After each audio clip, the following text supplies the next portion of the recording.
Good evening, welcome. This is Zwift number 33, which is stage 4 of the Shimano-Find Your Fast series.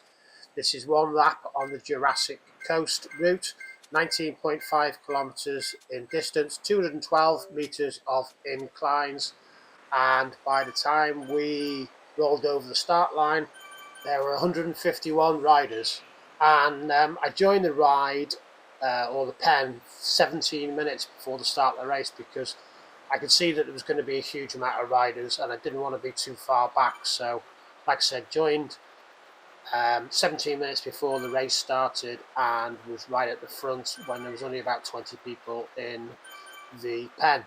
So was able to get off to a nice start. I didn't want to put too much effort in. There's a huge amount of effort in the first 5 kilometres of this race. I've watched a few people doing videos already yesterday on this route, and for the first kilometre you can see 2 metres of incline only, but then as we go up through Tyson Grove you can see that it's quite undulating and there's quite a few inclines to overcome and a few descents as well.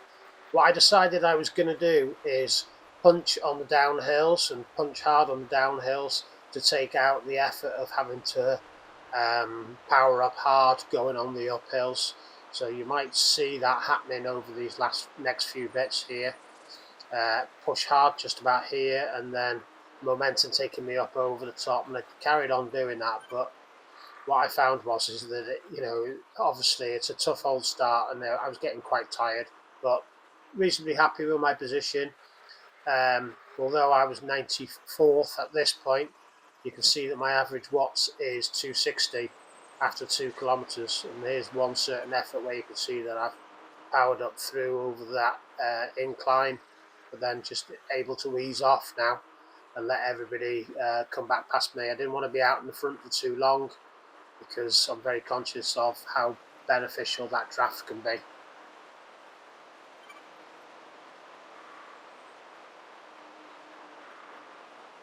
So just as we head up these hills here, might be nice to mention a few names that I've spotted again riding. Angus MacDonald is one person who I saw right at the start. I hadn't seen him around me here. He's probably right up by the front. There he is there. You can see him, the Scottish rider, about 50 places ahead of me, just in front of Jay Saunders. I saw his name pop up just as I was speaking. To Kaylee Baisma, I've also ridden against before. Cool Hand, I don't think I've ridden against Cool Hand, but I see his name pop up in lots of other videos, so he's obviously a frequent rider and does this Shimano series quite often. Ross Davison's another one I saw riding again, and he's been in and around my position in the course. The other one was Beeble Brox. Beeble Brox has got his video YouTube channel. He talks live on his videos, and I saw his name pop up at the start. So I haven't seen him anywhere near me at the moment. He's probably again another one who's out in front, normally rides well and rides strongly.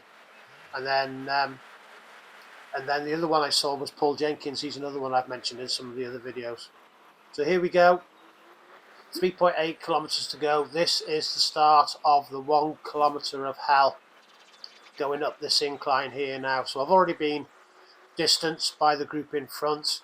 Am I thinking I can catch all of them? No, I'm not. I was really keen to put a good effort in here, but I'd already done a recce of it and worked out that it was about 2 minutes of climbing, and I'm not a good climber. But I did reasonably well.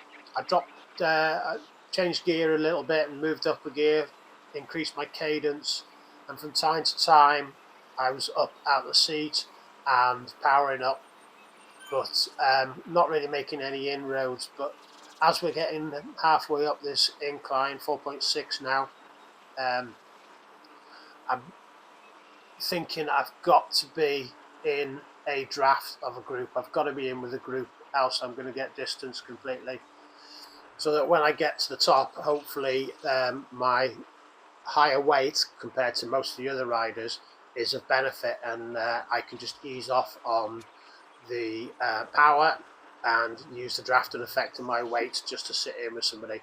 So 220 watts at the moment. You can see it increasing here, 250, and it goes even higher in a minute, 330, 400. I'm desperate to catch hold of these people in front of me. So I know that it's flat for about 100, 200 meters across the top, and I'm still distant. So again, I put another spurt in, making sure I'm in with these 5 or 6 riders in front. So yeah, that Titan Grove KOM reverse took it out of me completely, really. It was only 0.89 kilometers in length, but it's far too long for me. So I'm sat in here now with Harrison, and I'm hoping that Harrison will pull me back to the 4 riders in front, MT, R. Davidson, who I mentioned before, and Latitude as well was there. But let's see how it goes. I was also hoping that Harrison would pull me down the descent, but it turned out that I was pushing hard and I was leading him down the descent. So not ideal, but that's how I had to go about trying to catch hold of them, because I thought that if I caught hold of those 4 or 5, then that would be really beneficial. So at this point, I look at the mini map and look, I'm near enough at the bottom, so you can see I put a big spurt in here, going up over 550 watts, and trying to catch that 3-second gap, which you can see comes down quite quickly, given that I've put that extra power in. So here I am with the 5 others: Ed Thompson, Mark T, Drew, Hildner from the US, and then I said Latitude before. I can't think where I got that from. Clermont Latituada, I think. I'm going to go for that anyway. So I'm sat in with them now, and I was able to ease off and hopefully just try and recover. But as soon as I was thinking about recovering, I was up going up another hill. But you can see that from the mini map, there's loads of different people or groups split up, and despite me thinking that I was going down the hill really quickly, we've then been joined by another 4 or 5 riders. So there's about 12 of us here now. So that was only going to benefit us in one way with the draft.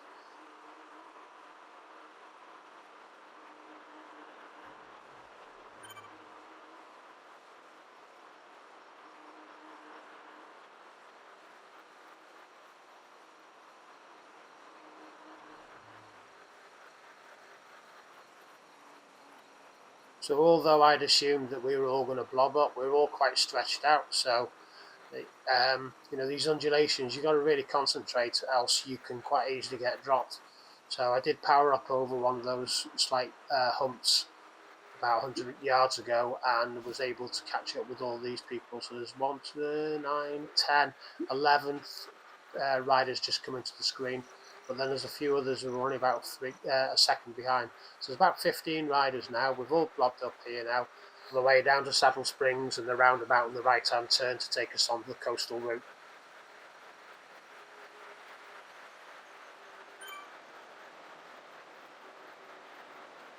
So on this downhill, I actually got the first sign of Beeblebrock, which surprised me. There he is, 11 seconds ahead on the data of positions on the right-hand side. Normally I would think that he was further ahead than that, so I zoom forward through the groups. He's in there somewhere, but then I carry on looking through the groups, and you can see that there's various groups of around about 10, 15, all different sizes really, but there must have been about 10 different groups before I got to the start. And eventually, as I keep panning through, I get up to the start group, and there was about 25 of them, with one right out in front, and that rider out in front was D. Hastings on his yellow Tron bike. So then when I decided to zoom back to myself, naively you can see that I got dropped, and I had to put a bit of extra power in to catch hold of my group, and that seemed to be a bit of a recurring situation for me, as you'll see towards the end of the race.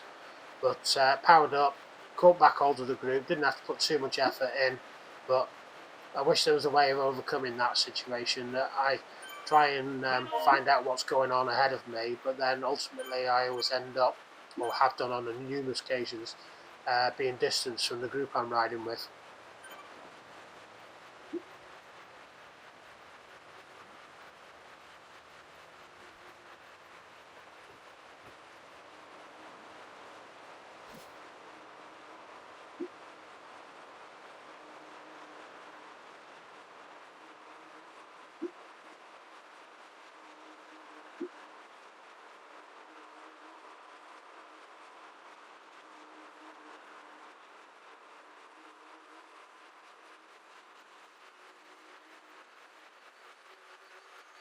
So I got slightly distanced at this point. It wasn't a problem because I was still drafting. You can see my avatar is sitting up, which means that he still drafts. If he goes into a crouch position, that means he's getting no draft effect. So there's around about 8 riders behind us who are 10 seconds behind, and the group in front, which includes Beeblebrock, are 8 seconds ahead of us now. So we're keeping an eye on that, and hopefully we can catch the group in front. And there was another group just in front of Beeblebrock's group, which were about 6-7 seconds ahead of them. So all different groups all bunching up and riding together and getting the benefits of the draft going forward.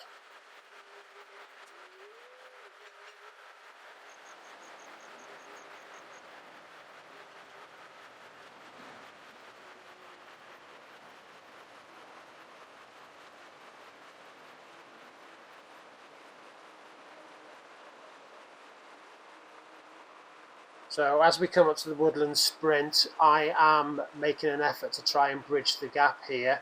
And I get a few riders to come past me because they don't want to be distance. So by the time we get to the top of the hill, they've gone past me, and I can just be helped by their draft. But they're only 4 seconds ahead of us now. Group behind us, they're 11 seconds and 13 seconds. So they were catching on us, but they're actually sliding away slightly now. But let's see how that moves forward.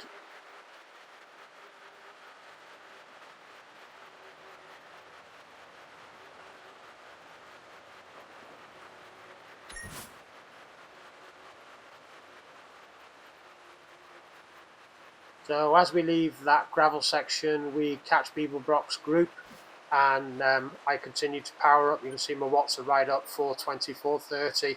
There's another group just 5 seconds ahead, and if we can bridge with them, there's going to be about 25, 30 riders in this group now, which is a big chunk. So let's see, you can see on the mini-map in the top right-hand corner, there's quite a lot of riders behind us as well. But those 5 riders in front, yeah, they look as though they're going to get caught as well at this point. So we seem to be doing really well. What I noticed in that woodland sprint is I was positioned 42nd. So that gave me the impression that we were putting in a good pace. Despite me being in around the 80th position, I was going faster than half of the people who had already passed me, not passed me, but who were ahead of me before we got to that sprint. So that was encouraging.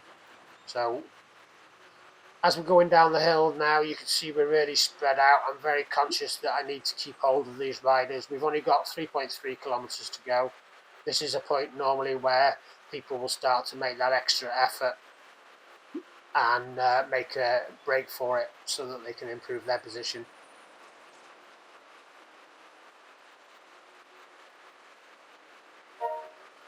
So we're coming up to a part of the track now where you're supposed to be able to see Sasquatch, and I've watched various different videos of people recording it, and I've never spotted him. So I was hoping that I was going to be able to slow the video down and see him. But instead of doing that, what did I do at this point? I start panning through all the rest of the groups. But fortunately, there on the right-hand side, there is Sasquatch. He looks like he's on a flatbed trailer, to be honest. His legs weren't moving at all, but that was him. So short-lived, but you can say you've seen him now. So I'm panning through the rest of the riders here, and I've gone through to our Haisler, who was out in front, and just hoping that I could catch hold of all of the leaders. So unfortunately, what happened was by the time I'd come back to myself, I had been distanced. And the group of around about 25 riders, you can see, have got a 2-second lead on me. So I am putting in a reasonable amount of effort, but is it having any impact on it? Not really. Should I have used my power up? Yes. Did I? Let's see. But you know, like I said this earlier on the video, that when panning through the rest of the groups, I get distracted, I slow my pace down. I'm not obviously being able to keep an eye on the group that I'm in, and ultimately I get distance. So all I was able to do this time, given that I'd missed the opportunity of riding through the finish line with all of these riders, was to pan through them to see who was going to do well. So I'll slow it down now and we can see them all crossing the finish line. So you can see they are such a large group here, 25-30 riders. There's R. O'Sullivan from Ireland. I hope it's not the comedian, Richard O'Sullivan. Riding with U. Odenthal, and then MT pushing up towards the line, and M. Vivian from France just pushing him and taking that front place of this group. And what I'll do is I'll have a look at the companion app and see how many of the riders were in that group. So here's me back, just being dropped by Hildner again, and thinking that, oh well, I'll try and just catch him on the line, and I power up. I've still got my power up there, which I've not used, and he still pips me to the line as well. So well done, D. Hildner, for taking that one. 90th position. So I'll just go through the positions, and then I'll just interestingly have a look at how many were in that group that I could have been with if I'd not been scrolling through the riders. So here's the final results. We have Jamo Orseth in first, averaging 3.1 watts, finished in 29.21 seconds. Second, Cam Stark, averaging 3.1 watts. Then Angus McDonald, who I mentioned at the start, who's a really strong rider, he averaged 2.8 watts, just a second behind the leader. Fourth, was Tom Hurst. Fifth, Eric Johnson from the Pizza Boys. Then Takedi Bielsma, followed by Paul Meyer. Matej Kodrel was 8th, Rory Andrews 9th, and then Guillaume Jenny was 10th, and they were all within 3 seconds of each other, so obviously a big sprint finish. Wasn't able to catch that, unfortunately, but yeah, you know, there's some really strong riders in that, and given that there was 150 riders in total riding, you think, oh, I'll be able to make the benefits of the bigger group, but ultimately what tends to happen is there's a better quality of racer in the group, and you can get caught with that mentality that you're going to struggle for that reason.